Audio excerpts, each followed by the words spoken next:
look for Manny Pacquiao to have a super explosive night. Manny Pacquiao will be looking for the knockout. Manny Pacquiao will be looking to put everybody on notice. He wants to see what all the hype is about. Because it's one thing when you see guys fight. Yes, they look phenomenal. Yes, they look super explosive. But fighters know you don't know how somebody truly fights until you step into the ring with him. He doesn't shy away from a fight at all. The question was asked, like, are you afraid to get knocked out again? Manny Pacquiao humbly said, no, that's a part of the game. That's a part of boxing. I tasted that type of defeat before. It's a part of the game. That's how a true champion thinks. That is how a true champion is supposed to respond.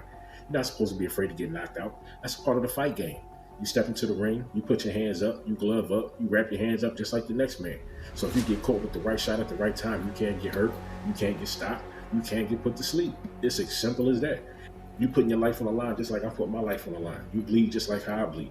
You get stitched up just how I get stitched up. If I can get sent to the hospital, you can get sent to the hospital. If I can get sent to the morgue, you can get sent to the morgue. It's as real as that. I love Manny Pacquiao for his mindset because he's humble, he's gracious, but at the same time, Manny Pacquiao is a true competitor, a true warrior. And you have to respect that about Manny Pacquiao, about any fighter. The first step in victory is shedding that fear of defeat. There's nothing wrong with being afraid. Mike Tyson said it himself when he stepped into a lot of fights and he was scared to death. And the wisdom of Mike Tyson is scary. Like Mike Tyson would say some shit, man, that will open up your eyes. Like, damn, who had you thinking? Like, damn, like Mike said that? Yeah, Mike said that. Never assume what somebody's thinking and never assume what somebody's capable of thinking. Just like you can't assume what somebody's capable of doing, you can't assume what somebody's capable of thinking. Never assume somebody's intelligence. Because as they say, even a wrong clock is right one time a day. Even a fool can say something that will open up your eyes and make you think a little bit. You know what I mean? Wisdom has no age, only a purpose. I don't even know what to say, bro. Because I see Manny Pacquiao either get established or knockout versus DKO. Because he really wants to put not only the world back on notice, like I am an 8th division world champion. I was the oldest standing welterweight champion, period. Manny Pacquiao ain't too far removed from being a champion. Terrence Bud Crawford and Teofimo Lopez. We're going to talk about Terrence Bud Crawford first. Because Bud, he had members of his camp over there watching Evanesian, train, heckling, like talking crap, Are you nervous? Because that's the kind of things that a nervous corner does when you send spies over there to see what the other guy's doing, to see how the other guy's training. To try to get into their head so they can take some type of animosity or, take some time, take the energy into the fight and make them do something beside a character or out of the game plan, and that you're able to capitalize on this if you're the opposition.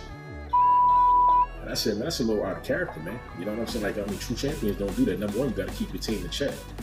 And number two, if you're pound for pound the best fighter in the world, pound for pound the best fighter in the division, pound for pound the best fighter in the game, you don't need to do that.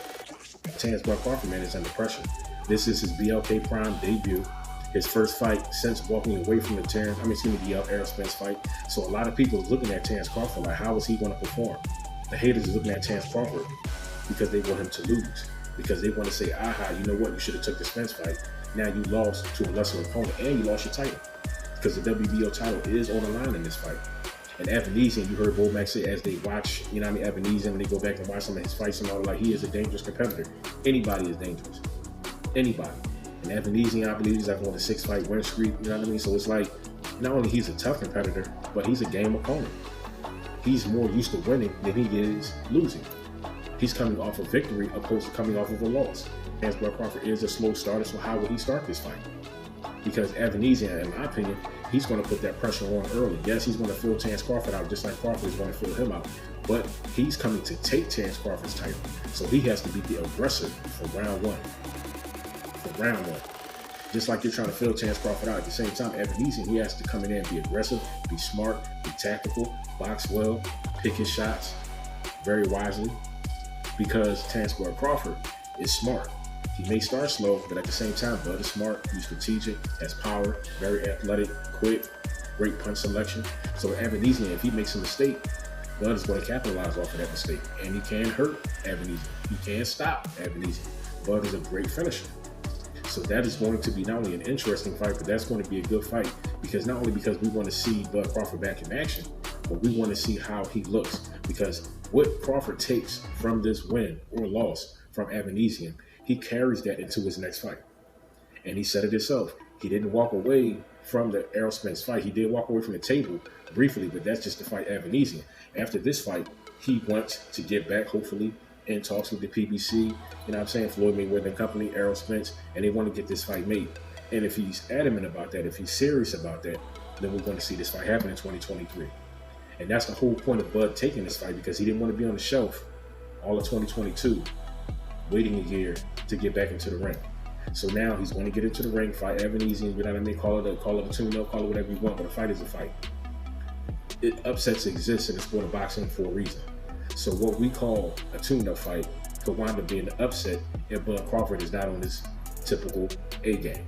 Yes, he is getting older, but at the same time, how you live outside of the ring is how you perform inside of the ring.